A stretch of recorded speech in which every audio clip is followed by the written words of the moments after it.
নমস্কার প্রিয়জনেরা, আহারে ও বিহারে চ্যানেলে আপনাদের সকলকেই স্বাগত। আজকে আমাকে পরিবেশন করেছে ধুদুলের পাতুরি। আসুন জেনে নিই কী কী উপকরণ দিয়ে এই পাতুরি তৈরি করা হলো।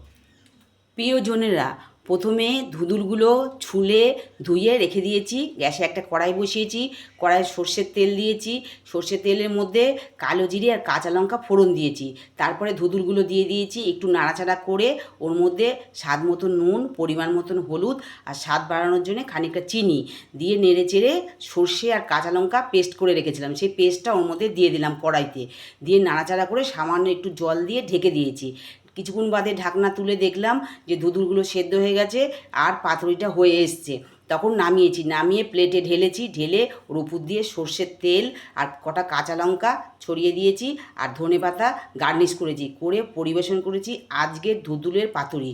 খেয়ে বলুক কেমন হয়েছে। তাহলে আর দেরি না করে প্রিয়জনেরা আমি এর স্বাদ নিয়ে আপনাদেরকে জানাচ্ছি কেমন হলো খেতে।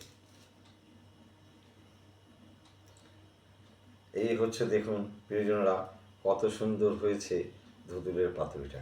এখন স্বাদ নিশ্চয়ই সেরকমই সুন্দর হবে।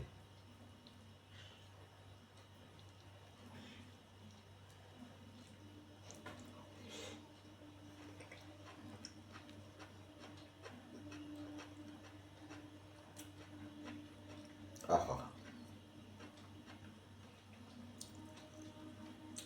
একবারে মন প্রাণ জুড়িয়ে গেল। কি বলবো, এত অপূর্ব হয়েছে স্বাদ, না খেলে আপনাদেরকে কিছুতেই বোঝাতে পারবো না।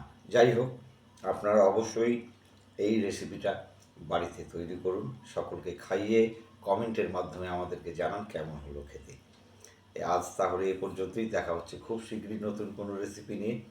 আপনারা সবাই সুস্থ থাকবেন, ভালো থাকবেন, আমার রেসিপিগুলো দেখতে থাকবেন, আর লাইক শেয়ার সাবস্ক্রাইব করতে কিন্তু ভুলবেন না।